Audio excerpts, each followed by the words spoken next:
আলহামদুলিল্লাহি রব্বিল আলামিন والصلاة والسلام ومن تبعهم بإحسان إلى يوم الدين أقول قول هذا أستغفر الله ولكم فاستغفره إنه هو الغفور الرحيم সুপ্রিয় দর্শক শ্রোতা স্কাপকে টিভির পক্ষ থেকে সকলকে সাদর সম্ভাষণ জানাচ্ছি।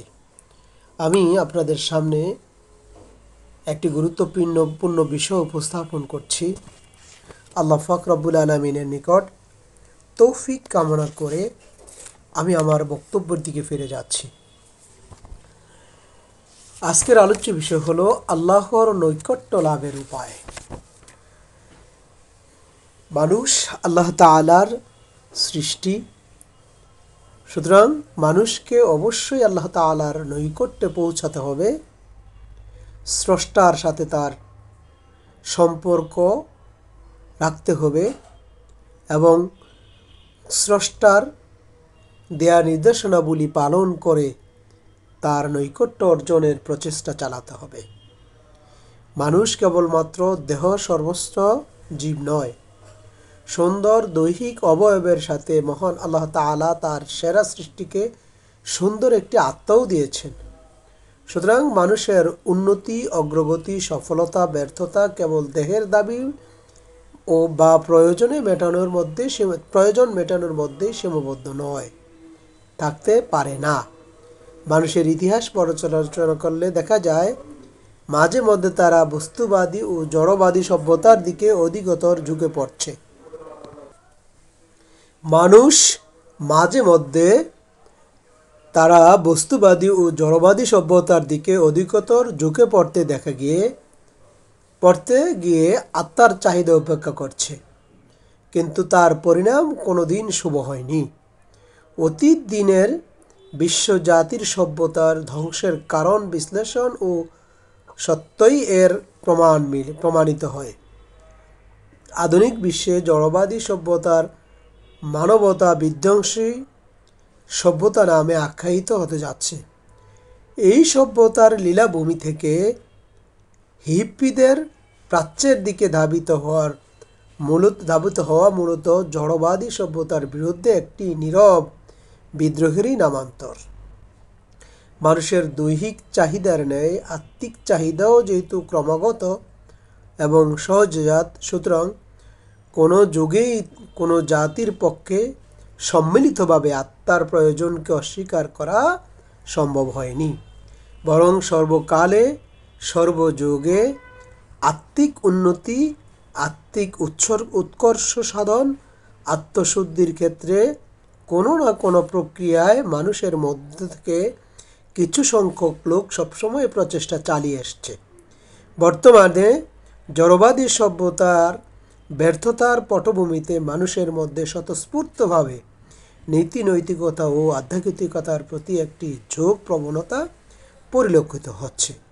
তবে এই ঝোঁক প্রবণতা মূলত সক্রিয় রয়েছে জীবনের রূঢ় বাস্তবতার কষাঘাতে জর্জরিত মনের চরম হতাশা ও নিরাশা।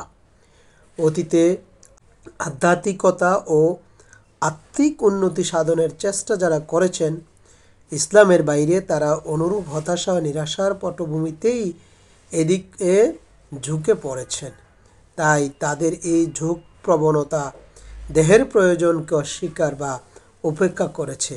ফলে তাদের আধ্যাত্মবাদের চর্চা গুটি কতক সংসার বিরাগী সাধু সন্ন্যাসী সৃষ্টি করা ছাড়া বৃহত্তম মনোবল গোষ্ঠীর জন্য কোনো কল্যাণকর অবদান রাখতে পারেনি। মানব গোষ্ঠীর জন্য কোনো কল্যাণকর পদক্ষেপ রাখতে তারা সক্ষম হয়নি। বস্তুত মানুষ যেমন দেহ সর্বস্ব নয়, তেমনি আত্মা সর্বস্বও নয়। সুতরাং আত্মাকে উপেক্ষা করে দেহের প্রয়োজন পূরণ করা একদেশদর্শী কার্যক্রম যেমন মানবতার জন্য, মানুষত্বের জন্য ক্ষতিকর, তেমনি আত্মার প্রয়োজন পূরণ করতে গিয়ে, আত্মার উন্নতি সাধন করতে গিয়ে দেহের প্রয়োজনকে উপেক্ষা করা, দেহকে শাস্তি দেওয়ার প্রক্রিয়া অবলম্বন করা মানবতার জন্য চরম ক্ষতিকর।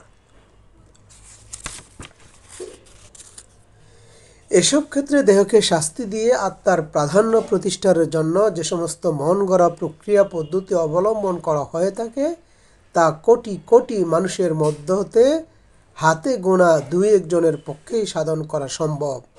এ জাতীয় কিছু যুগ সাধনার মাধ্যমে হাতে গোনা ওই একজন দুজন লোকই নিজেদের ইচ্ছাশক্তির প্রবৃদ্ধির মাধ্যমে কিছু অসাধ্য সাধন করে সাধারণ মানুষকে প্রভাবিত করে ফেলে।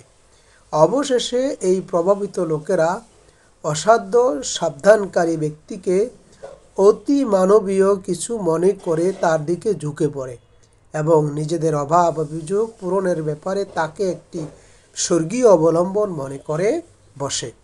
পরিশেষে এসব ভক্তবৃন্দের ভক্তি শ্রদ্ধার বাস্তব প্রকাশ ঘটাতে শুরু করে নজর, নিয়াজ, ভোগ, শিরিন ইত্যাদির মাধ্যমে। পরিণামে আধ্যাত্মবাদের সাধনা আবার দেহ পূজায় প্রবর্তন করে। আল্লাহ প্রদত্ত এবং রাসূলুল্লাহ সাল্লাল্লাহু আলাইহি সাল্লামের প্রদর্শিত পথ ছাড়া আত্মিক উন্নতি বিধানের চেষ্টা সাধনা সূচনা ও পরিণাম সর্বযুগে সর্বকালে এটাই হয়েছে। আধুনিক বিশ্বে হতাশাজনিত কারণে মানুষ যেভাবে আবার আধ্যাত্মবাদের দিকে ঝুঁকে যাচ্ছে তাকে যদি ওহিলব্ধ জ্ঞানের ধারার প্রবর্তিত করা না যায় তাহলে এক্ষেত্রে মানুষের চেষ্টা সাধনা আরেকবার চরমভাবে ব্যর্থ হবে। দুঃখ ও পরিতাপের বিষয়, আল্লাহ প্রদত্ত এবং শেষ নবী হযরত মুহাম্মদ মুস্তাফা সাল্লাল্লাহু আলাইহি সাল্লাম প্রদর্শিত যে পথে দুনিয়ার মানুষের দেহ আত্মার প্রয়োজনে যুগপৎভাবে পূরণ করতে সক্ষম, সে পথ অবলম্বন করা দুনিয়ার সর্বস্তরের সর্বশ্রেণীর মানুষের জন্য সহজসাধ্য, মানুষের স্বভাব ধর্মের সাথে সামঞ্জস্যশীল। সেই পথ আজ মানুষের মন গড়া প্রক্রিয়া ও পদ্ধতি দ্বারা আচ্ছন্ন বিদায় মুসলমানদের কাছেও অপরিচিত। মুসলমানদের সমাজে আধ্যাত্মবাদের যেসব চর্চা ও অনুশীলন আছে তাও এই কারণে বৃহত্তর মানবতা ও মানব গোষ্ঠীর কল্যাণের পথে কোনো উল্লেখযোগ্য অবদান রাখতে পারছে না। ইসলাম মানুষের দেহ ও আত্মার মধ্যে ভারসাম্য রক্ষা করে আত্মিক ও নৈতিক উন্নতি বিধানের ক্ষেত্রে যে সহজ সরল স্বাভাবিক পদ্ধতি চালু করেছিল তাতে মানুষের মন গড়া পদ্ধতি প্রক্রিয়া যোগ হওয়ার ফলে এই ইসলাম মানবতা ও মানুষত্বের বিকাশ তথা ন্যায় প্রতিষ্ঠা ও অন্যায় প্রতিরোধের উপযোগী যে লোক তৈরি করতে সক্ষম তা সামগ্রিকভাবে বাধাগ্রস্ত হয়েছে। মুসলিম সমাজে এই আধ্যাত্মবাদের চর্চা সাধনার একটি কাজটি ইলমে তাসাউফ নামে পরিচিত। মৌলিকভাবে কোরআনের এই কাজটিকে তাজকিয়ায়ে নফস বলা হয়, হাদিসে এটাকে ইহসান বলা হয়েছে। ইমাম শাহ ওয়ালিউল্লাহ দেহলভী এটাকে আখলাক হাসানা বা ইহসান সৃষ্টির উপায় নামে অভিহিত করেছেন। রাসূল করিম সাল্লাল্লাহু আলাইহি ওয়াসাল্লামের জমানা থেকে আজ পর্যন্ত মুসলিম সমাজে আধ্যাত্মিকতার ক্ষেত্রে যেসব প্রক্রিয়া পদ্ধতি অবলম্বন করা হয়েছে সে আলোকে আমরা বর্তমান পরিভাষা অনুযায়ী ইলমে তাসাউফকে 3 ভাগে ভাগ করতে পারি। 1. নির্ভেজাল ইসলামী তাসাউফ, 2. নিম ইসলামী তাসাউফ, 3 হলো গায়রে ইসলামী তাসাউফ। 1. নির্ভেজাল ইসলামী তাসাউফ বলতে মুহাম্মদুর রাসূলুল্লাহ সাল্লাল্লাহু আলাইহি সাল্লামের তরিকা অনুযায়ী সহজ সরল নিয়মে অর্থাৎ কোনো বিশেষ কায়দার যোগ সাধন ছাড়াই ইসলামের মৌলিক ইবাদতের মাধ্যমে রাসূলুল্লাহ সাল্লাল্লাহু আলাইহি সাল্লামের শিখানো পদ্ধতি অনুযায়ী স্বাভাবিক কার্যক্রমের মধ্যে আল্লাহর জিকির ও তাসবিহ করা, সালাত, তিলাওয়াত, দোয়া, হালাল হারাম বেঁচে চলা প্রভৃতির মাধ্যমে নফসকে তাজকিয়া করে সাহাবায়ে কেরাম রাদিয়াল্লাহু তাআলা আনহুদের মতো যে আখলাক বা ইহসানের অধিকারী তারা হয়েছিলেন সেটাই বোঝানো হয়েছে। খুলাফায়ে রাশিদিন, সাহাবায়ে কেরাম, তাবেঈন তথা সমস্ত আইম্মায়ে মুজতাহিদিন এবং নির্ভেজাল তাসাউফ এই নির্ভেজাল তাসাউফের অনুসারী ছিলেন। এটি সঠিক তাসাউফ ও আত্মশুদ্ধির নির্ভুল পথ। আল কোরআনে যাকে তাজকিয়ায়ে নফস নামে অভিহিত করেছেন। আমাদের ইমানের দাবি, বর্তমান মুহূর্তে বিশ্ব মানবতার দাবি, আত্মশুদ্ধির ক্ষেত্রে শেষ নবী হযরত মুহাম্মদ মুস্তাফা সাল্লাল্লাহু আলাইহি ওয়াসাল্লামের উসওয়ায়ে হাসানা অবলম্বনে এই খাঁটি নির্ভেজাল ইসলামী তাসাউফ পুনরুজ্জীবিত করতে হবে। 2. নিম ইসলামী তাসাউফ বলতে ইসলামী শরীয়তের সীমার মধ্যে অবস্থান করে আধ্যাত্মিক উন্নতি বিধানের লক্ষ্যে ভারতীয় যোগী ঋষি তথা গ্রিক দর্শনের ভিত্তিতে কিছু যুগ আসন জনিত প্রক্রিয়ার পদ্ধতির সংযোজনকে বোঝানো হয়। এক্ষেত্রে তৌহিদ বর্জন ও শিরক অবলম্বন যারা করেননি, বরং এর প্রক্রিয়াসমূহের মাধ্যমে খাউফে খুদা, হব্বে রসুল, ফিক্রে আখেরাত সৃষ্টিকেই প্রধান লক্ষ্য হিসাবে গণ্য করেছেন, কেবল তাদের তাসাউফকেই নিন তাসাউফ বলা হয়। খাউফে খুদা, হব্বে রসুল ও ফিক্রে আখেরার লক্ষ্য হওয়ার সত্ত্বেও এদের তাসাউফের চর্চাকে নিম ইসলামী তাসাউফ বলার কারণ এই যে এক্ষেত্রে রাসূলুল্লাহ সাল্লাল্লাহু আলাইহি ওয়াসাল্লামের শিক্ষার সাথে কোনো কিছুর যোগ বিয়োগের অবকাশ নেই। তাছাড়া যোগ বিয়োগ কল্যাণকরও হতে পারে না। আল্লাহ তাআলার নৈকট্য লাভের ব্যাপারটা আল্লাহ তাআলা এবং তার রাসূলের চাইতে অন্য কেউ বেশি বুঝতে পারে না। সুতরাং নিয়তে ইখলাস থাকলে অনুরূপ পদক্ষেপ সীমা লঙ্ঘন করার শামিল হওয়ার কারণে কল্যাণকর ও ফলপ্রসূ হতে পারে না। এই তাসাউফের উদ্যোক্তারা যা চেয়েছেন তা বাস্তবে পাননি। গুটি কতক লোক আধ্যাত্মিক জগতে উৎকর্ষ সাধন ও প্রতিষ্ঠা অর্জন করলেও দিন বিজয় করার লক্ষ্যে রাসূল সাল্লাল্লাহু আলাইহি ওয়াসাল্লাম যেরূপ লোক তৈরি করেছেন, এদের সাধনা কিছু লোক তৈরি ও কিছু দিনের খেদমত আঞ্জাম দিল, তাদের ধারে কাছেও তারা যেতে পারেনি।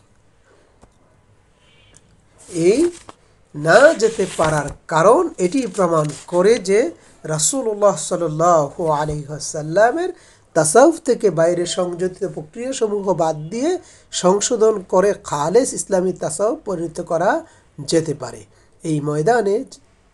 এই ময়দানে যারা ইখলাসের সাথে নিয়োজিত ও অগ্রসর, তাদের সাথে কোরআন ও সুন্নাহর ভিত্তিতে তাজকিয়ায়ে নফসের আসল রূপের প্রকৃত উদ্দেশ্য ও পদ্ধতি নিয়ে খোলা মনে আলাপ আলোচনার মাধ্যমে এর সংস্কারের কাজটি আঞ্জাম দেওয়া সম্ভব কিনা তা চেষ্টা করে দেখা যেতে পারে। এই প্রচেষ্টা ব্যর্থ হলে ইসলামী তাসাউফের বাস্তব ও জীবন্ত নজির উপস্থাপনের জন্য আল্লাহ তাআলা কিছু নেক বান্দাকে, কিছু মর্দে মুমিন, মর্দে মুজাহিদকে এগিয়ে আসতে হবে। 3. আত্মশুদ্ধির ও আধ্যাত্মিক উন্নতি সাধনের নামে গায়রে ইসলামী প্রক্রিয়া অবলম্বন করতে গিয়ে যারা ইসলামী শরীয়তের সীমা লঙ্ঘন করেছেন, শিরক বিদআতের জন্ম দিয়েছেন, এমনকি দুনিয়ার সামনে ইসলাম ও মুসলমানদেরকে একটা তামাশার বস্তু বানিয়েছেন, আল্লাহর কিছু প্রিয় বান্দা মাজারকে যারা বেঁচে থাকতে শিরক বিদআতের বিরুদ্ধে জিহাদ করেছেন, গাজার আসর বানিয়ে, কাওয়ালি নামক ন্যাংটা নাচের আখড়া বানিয়ে যারা মানুষের ধর্মীয় অনুভূতির দুর্বলতাকে কাজে লাগিয়ে ধর্মের নামে দুনিয়া বানাচ্ছে, মানুষের ধর্মীয় অনুভূতিকে তারা নষ্ট করে দিচ্ছে, তাদের তাসাউফ সম্পূর্ণরূপে গায়রে ইসলামী, যার মূলোৎপাটন অপরিহার্য। খালেস ইসলামী তাসাউফ কোনটা এ ব্যাপারে প্রশ্ন উঠবার আসলে তেমন কোনো অবকাশ ইসলামী শরীয়তে নেই।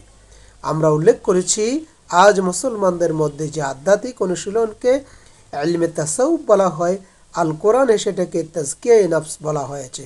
শুধু তাই নয়, কোরআন এটাকে মানুষের সফলতার একমাত্র উপায় হিসাবে উপস্থাপন করেছেন এবং বলা হয়েছে, ওয়ানাফসিন ওয়ামা সাওয়াহা ফাআলহামাহা ফুজুরাহা ওয়া তাকওয়াহা ক্বাদ আফলাহা মান যাক্কাহা ওয়া ক্বাদ খাবা মান দাসসাহা।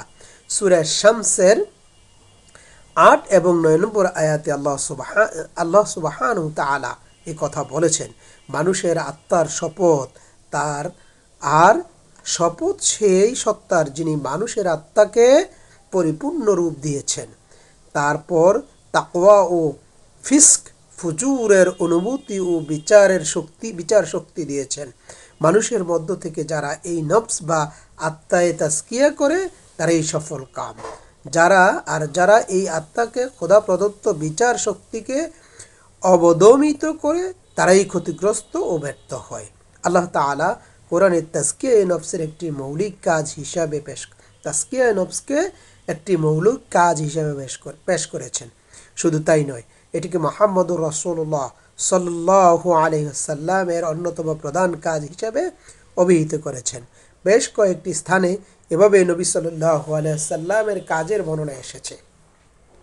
আল্লাহ সুবহানাহু তাআলা পবিত্র কুরআনুল কারীমের সূরা আল জুমআর ২ নম্বর আয়াতে বলেন, ওয়াল্লাযী বাআসা ফিল উম্মিয়িনা রাসূলাম মিনহুম ইয়াতলু আলাইহিম আয়াতিহি ওয়া ইউযাক্কিহিম ওয়া ইউআল্লিমুহুমুল কিতাবা ওয়াল হিকমা। আর তিনি আল্লাহ, যিনি উম্মি লোকদের মাঝে তাদেরই মধ্য হতে একজনকে রাসূল হিসেবে পাঠিয়েছেন, যিনি তাদেরকে তিলাওয়াত করে শোনান তার বাণী, তাদের তাজকিয়া ও আত্মশুদ্ধির কল্পে, এবং তাদেরকে শিক্ষা দেন কিতাব ও হিকমত। এখানে রাসূলুল্লাহ সাল্লাল্লাহু আলাইহি সাল্লামের কাজ হিসেবে উল্লেখিত হয়েছে হিকমা। তিলাওয়াতের আয়াতে তাজকিয়া নফস ও তালিমুল কিতাব ওয়াল হিকমা, এই কথাগুলো 3টি স্থানে উল্লেখ করা হয়েছে। আল্লাহর কোরআন সাক্ষী, লক্ষ লক্ষ সাহাবায়ে কেরাম সাক্ষী দুনিয়ার ইতিহাস।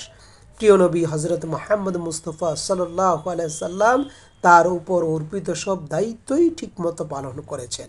বিদায় হজের ভাষণের মাধ্যমে তিনি লক্ষাধিক সাহাবায়ে কেরামদের নিকট থেকে কথার স্বীকৃতি নিয়েছেন যে তাজকিয়ায়ে নফসের ক্ষেত্রে তিনি যে তার দায়িত্ব পুঙ্খানুপুঙ্খানুরূপে পালন করেছেন, এতে কোনো মুসলমানের মনের মধ্যে কোনো রকমের সন্দেহ থাকতে পারে না। অন্য কথায়, সন্দেহ পোষণ করে মুসলমান থাকা যায় না। সুতরাং ঈমান ও বুদ্ধিমত্তা উভয়ের দাবি হলো তাজকিয়ায়ে নফস।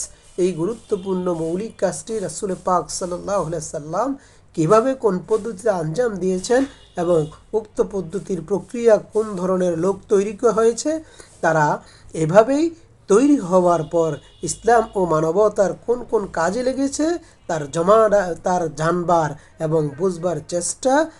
আর নবী সাল্লাল্লাহু আলাইহি সাল্লাম একজন নিষ্ঠাবান উম্মত হিসেবে এক্ষেত্রে একমাত্র নবী সাল্লাল্লাহু আলাইহি সাল্লামের প্রদর্শিত পদ্ধতিকে সত্য সঠিক নির্ভুলভাবে মনে করে হৃদয়ের ঐকান্তিকতার সহকারে তা গ্রহণ করতে হবে।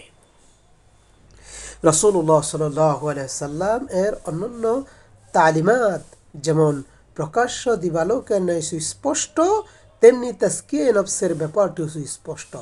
এতদ্সত্ত্বেও এই অনিসলামিক প্রক্রিয়ায় অনুপ্রবেশ কেন ঘটল সেই ব্যাপারটা দুর্বোধ্য। এক্ষেত্রে আমি অহেতুক কারো সমালোচনা করতে চাই না, কাউকে প্রতিপন্ন করতে চাই না। খালেস নিয়তে নিজের আমলের প্রয়োজনে এবং সাধারণ মানুষকে আল্লাহ প্রদত্ত রাসূলুল্লাহ সাল্লাল্লাহু আলাইহি ওয়াসাল্লাম প্রদর্শিত সেই কাজ সহজ পদ্ধতি সম্পর্কে অবহিত করার মানুষে এ বিষয়ে আমি আপনাদের সামনে তথ্য উপস্থাপন করছি। আল্লাহ তাআলা তার কিতাবের এবং তার প্রিয় নবীর সুন্নাহর প্রকৃত জ্ঞান দ্বারা আমাকে সাহায্য করুন। এই আকুল আবেদনের মাধ্যমে এই ময়দানে ইনশাআল্লাহ আমি যাত্রা শুরু করছি। মানব জীবনে আত্মশুদ্ধির গুরুত্ব। মানব জীবনে আত্মশুদ্ধির গুরুত্ব বিচার করতে গেলে প্রথমে মানুষের পরিচয় ও মানব সত্তার যথার্থ মূল্যায়ন করা অপরিহার্য। মানুষের পরিচয় বলতে গেলে সংক্ষেপে বলতে হয়, মানুষ এই দুনিয়ায় আল্লাহর খলিফা বা প্রতিনিধি। আল্লাহ সুবহানাহু তাআলা এই দুনিয়ায় মানুষকে খলিফা হিসেবে পাঠিয়েছেন। আল্লাহ সুবহানাহু তাআলা বলেন, ইন্নী জাইলুন ফিল আরদি খলিফা। দুনিয়ার শেষ কিছুদিন অবস্থান করবে, কিছু নিয়ামত ভোগ করবে, এরপর তাকে ফিরে যেতে হবে তার মহান মনিবের কাছে। ফিরে গিয়ে তাকে হিসাব দিতে হবে দুনিয়ার জীবনের। সে আল্লাহর খলিফা হিসাবে তার মর্জি পূরণ কতটা সফল কাম হয়েছে অথবা ব্যর্থ হয়েছে। স্মরণযোগ্য আল্লাহর সৃষ্টি জগতে মানুষ ছাড়া আর সব কিছুই আল্লাহর হুকুম মেনে চলতে বাধ্য। এর ব্যতিক্রম মানুষের জীবনে। এ সমাজে আল্লাহর আইন, আল্লাহর হুকুম আহকাম জারি করার কার্যকর দায়িত্ব মানুষের উপর। আর মানুষ আল্লাহ তাআলার খলিফা এই অর্থে যে খোদা মানুষকেই এই স্বাধীনতা দান করেছেন। তিনি এই স্বাধীনতার সদ্য ব্যবহার ও অপব্যবহারের প্রতিদান, প্রতিফল, পরিণতি সম্পর্কেও ওয়াকিবহাল রয়েছেন। আল্লাহ তাআলা মানুষের পরিচয় দিতে গিয়ে বলেন, ইন্না হাদাইনাহুস সাবিলা ইম্মা শাকিরান ওয়া ইম্মা কাফুরা। মানুষের কাছে আমি দুটি পথ তুলে ধরেছি, একটি আল্লাহ তাআলার প্রতি কৃতজ্ঞতা প্রকাশের ও আনুগত্যের পথ, আর অপরটি হলো কুফরির এবং নাফরমানির পথ। সূরা দাখারের ৩ নম্বর আয়াতে একথা বলা হয়েছে। এরপর কুফরির পরিণাম সম্পর্কে আল্লাহ সুবহানাহু তাআলা বলেন, ইন্না আ'তাদনা লিল কাফিরিনা সালাসিলা ওয়া আগলালান ওয়া সাঈরা ইন্নাল আবরারা ইয়াশরাবুনা মিন কাসিন কানা মিজাজুহা কাফুরা আইনান ইয়াশরাবু বিহা ইবাদুল্লাহি ইউফাজ্জিরুনাহা তাফজিরা। আমি কাফেরদের জন্য তৈরি করে রেখেছি লোহার শিকল, কণ্ঠ কড়া ও দোজকের আগুন। আর নেক লোকেরা বেহেশতে সুপেয় পানি দ্বারা আপ্যায়িত হবে, যাতে মেশানো থাকবে সুগন্ধিযুক্ত কাপড়। এটি হবে একটা প্রবাহিত ঝর্ণা, যার পানি থেকে আল্লাহর বান্দাগণ শরাব পান করবে, যেখানে যেভাবে চায় এর শাখা প্রশাখা খুলতে পারবে। সূরা দাহারের ৪ নম্বর থেকে ৬ নম্বর আয়াতে আল্লাহ সুবহানাহু তাআলা এই কথা বলেন। বস্তুত মানুষের জন্য আল্লাহ তাআলার পথের অনুসরণ করে চলা, তাদের নিজেদের মন গড়া পথের অনুসরণ করে চলার মধ্যে যে স্বাধীনতা বা ইচ্ছা প্রয়োগের সুযোগজনিত স্নায়ুত্ব শাসনের ক্ষমতা দেওয়া হয়েছে, এটা মানুষের প্রতি আল্লাহ তাআলার একটি বিরাট আমানত। এই আমানত সম্পর্কে পবিত্র কুরআনুল কারীমের সূরা আহজাবের ৭২ এবং ৭৩ নম্বর আয়াতে আল্লাহ সুবহানাহু তাআলা বলেন, إنا عرضنا الأمانة على السماوات والأرض والجبال فأبين أن يحملنها وأشفقن منها وحملها الإنسان إنه كان ظلوما جهولا ليعذب الله المنافقين والمنافقات والمشركين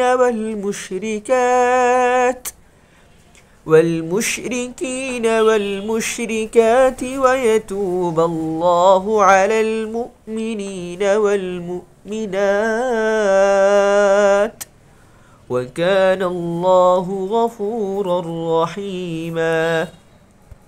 আমি এই আমানত পেশ করেছিলাম আসমান, জমিন ও পাহাড় পর্বতের প্রতি। তারা এই আমানতের বোঝা বহন করতে অস্বীকার করে এবং ভীত কম্পিত হয়ে পড়ে। মানুষ এই আমানতের বোঝা বহন করল, এখন তারা সে কথা দিব্যি ভুলে গিয়ে জুলুমে নিমজ্জিত আছে। আল্লাহ এরূপ করেছেন মুনাফিক ও মুশরিক নারী পুরুষদের শাস্তি দেওয়ার জন্য এবং মোমেন নারী পুরুষদের তওবা কবুল করার জন্য। আল্লাহ তো ক্ষমাশীল ও দয়ালু। মানুষ যে স্বেচ্ছায় আল্লাহ তাআলার নিকট থেকে এই কঠিন আমানত নিয়ে এসেছে, মানুষের আত্মাই তা সাক্ষী। আল্লাহ তাআলা মানুষের আত্মাকে এই আমানতের যথার্থ সদ্য ব্যবহারের যোগ্যতা দিয়েই সৃষ্টি করেছেন। মানুষ আত্মাকে ভালো মন্দ, সত্য মিথ্যা, ন্যায় অন্যায়ের মধ্যে বাজ বিচার করে চলার শক্তি আল্লাহ তাআলা জন্মগতভাবেই দিয়েছেন।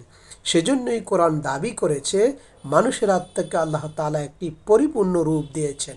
আল কোরআনুল করিমের সূরা আশ-শামসের 7 থেকে 10 নম্বর আয়াতে আল্লাহ সুবহানাহু ওয়া তাআলা বলেন, ওয়া নাফসিন ওয়া মা সাওয়াহা ফাআলহামাহা ফুজুরাহা ওয়া তাকওয়াহা ক্বাদ আফলাহা মান যাক্কাহা ওয়া ক্বাদ খাবা মান দাসসাহা। মানুষের আত্মার শপথ, আর শপথ সেই সত্তার যিনি মানুষের আত্মাকে পরিপূর্ণ রূপ দিয়েছেন, অতঃপর তাকওয়া ও ফিস্ক ফুজুরের অনুভূতি ও বিচারের শক্তি দিয়েছেন।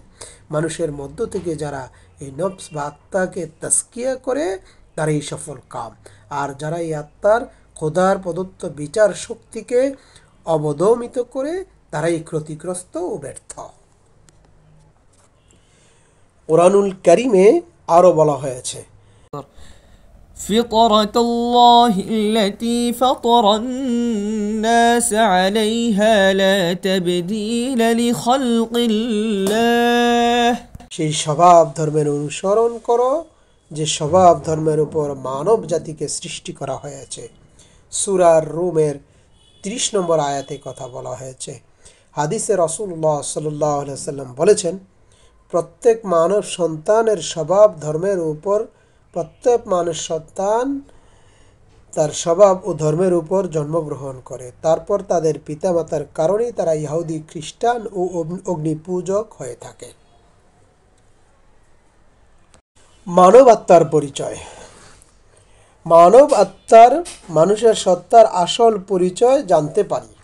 আমরা পূর্ব আলোচনা করেছি, মানুষ কেবল দেহ সর্বস্ত্র জীব নয়, আবার কেবল আত্মার সর্বস্ত্র নয়। সুতরাং দেহ ও আত্মার সমন্বয়ে মানুষের যে সত্তার বিকাশ ঘটে, এটি হলো প্রকৃত মানুষ। কাজেই মানুষের পরিচয় ভালোভাবে উপলব্ধি করতে হলে মানুষের এই পূর্ণাঙ্গ ভারসাম্য ও সামঞ্জস্যপূর্ণ সত্তার মূল্যায়ন করা একান্তই অপরিহার্য। দৈহিক ও আধ্যাত্মিক চাহিদার ভিত্তিতেই গড়ে ওঠা মানব সত্তাকে আমরা দুভাগে ভাগ করতে পারি। তার সত্তার একটি দিক হলো জৈবিক দিক, অপরটি হলো নৈতিক দিক। এভাবে মানুষকে আমরা দ্বৈত সত্তার অধিকারী বলেও অভিহিত করতে পারি। জৈবিক সত্তা বলতে অন্যান্য পশু প্রাণীর যেমন কিছু পাশবিক চাহিদা আছে, কিছু জৈবিক প্রয়োজনের অনুভূতি আছে, মানুষ এই ক্ষেত্রে ব্যতিক্রম নয়, বরং কোনো ক্ষেত্রে মানুষের এসব চাহিদা ও প্রবণতা পশুর শক্তিকেও হার মানায়। মানুষের ব্যতিক্রম এই দিক দিয়ে যে জৈবিক ও পাশবিক চাহিদায় নিয়ন্ত্রণ করে ঘটকমূলক কাজে ব্যবহার করার মতো একটা সত্তা তার আছে। এই সত্তা বলতে বোঝায় আল্লাহ প্রদত্ত সেই বিবেক বুদ্ধিকে, যার দ্বারা মানুষ ভালো মন্দ, ন্যায় অন্যায়, সত্য মিথ্যার প্রতি বিচার বিশ্লেষণ করে মন্দকে পরিহার করে ভালোটাকে গ্রহণ করতে পারে, অন্যায়কে বর্জন করে সত্যকে গ্রহণ করতে পারে। মানব সত্তার এই দিকটাকেই আমরা নৈতিক সত্তা নামে অভিহিত করছি। মানুষ যদি স্বীয় সাধনা বলে নৈতিক সত্তার উৎকর্ষ সাধনের মাধ্যমে তার জৈবিক ও পাশবিক সত্তার উপর প্রাধান্য বিস্তার করতে পারে, তাহলে সে হয় আল্লাহ তাআলার সৃষ্টির সেরা সৃষ্টি।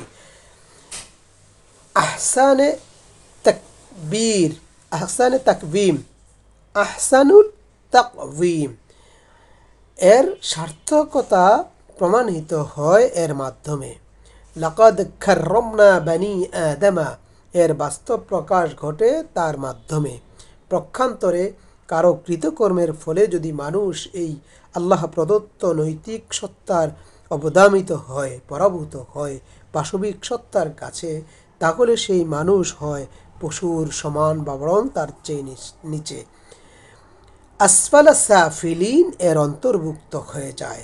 আল্লাহ সুবহানাহু তাআলা এদের ব্যাপারেই বলেছেন, উলাইকা কাল আনআম বাল হুম আদাল, এরাই হলো চতুষ্পদ জন্তু এবং তার চাইতে নিকৃষ্ট।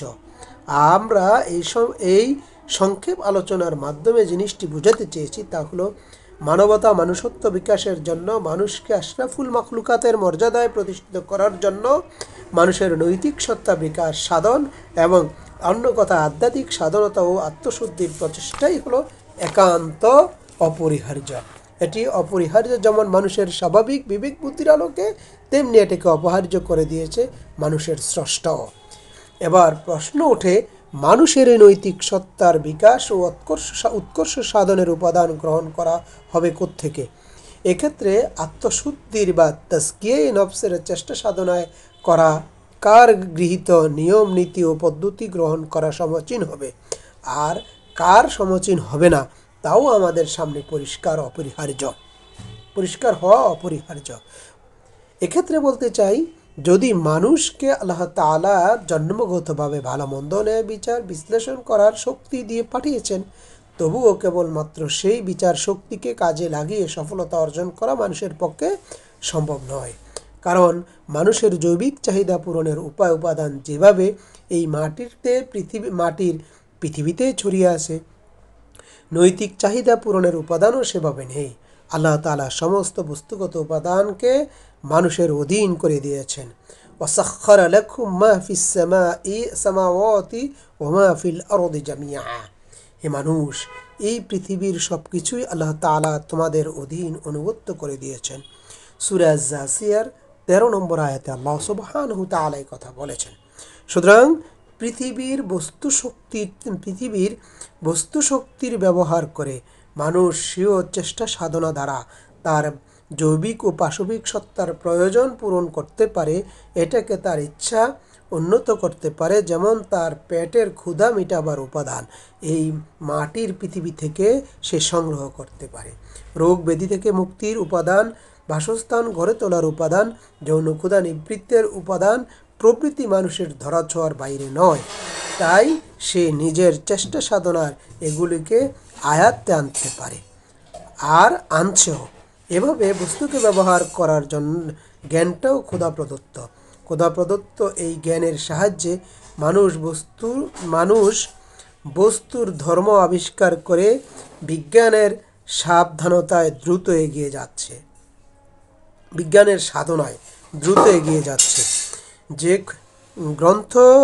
যে গ্রন্থাগারে পাড়ি জমাচ্ছে, এভাবে আরও বহুগুণ মানুষের এই পথে অভিযান চালিয়ে এগিয়ে যেতে পারে। কিন্তু মানুষের মতো জীবনযাপন আশরাফুল মাখলুকাতের মর্যাদা প্রতিষ্ঠা হওয়ার তার নিজের পথে কিছুই করা সম্ভব নয়। তাই তো দেখা যায় জ্ঞান বিজ্ঞানের উৎকর্ষের সাথে সাথে মানুষের সমাজ থেকে মানবতা ও মনুষ্যত্ব লোপ পাচ্ছে। প্রক্ষান্তরে পাশবিকতা ও অমানুষিকতা অভিশাপ গ্রাস করছে গোটা পৃথিবীর মানুষকে এই অভিশাপের গ্রাস থেকে মুক্তি দিতে পারে কেবল আখিরাতের স্রষ্টাই। মুক্তি নিহিত কেবল সেই দেয়া বিধানেই, রাসূল এবং নবীদের পথেই। মানুষের নৈতিক সত্তার বিকাশ সাধনের উপাদান আল্লাহ তাআলা আল্লাহর মাটির পৃথিবীতে ছড়িয়ে ছিটিয়ে রাখেননি, যে মানুষ নিজের চেষ্টা সাধনা বলে তা আয়ত্ত করে সফলতা অর্জন করবে। এ সত্তার বিকাশ লাভের জন্য উপাদান তিনি মানুষকে অবশ্যই দিয়েছেন, কিন্তু সেভাবে নয় যেভাবে বস্তুগত জগতের উপাদান বস্তুগত ছড়িয়ে ছিটিয়ে আছে। আল্লাহ তাআলা যুগে যুগে নবী রাসূলের মাধ্যমে এই উপাদান মানুষকে প্রদান করেছেন।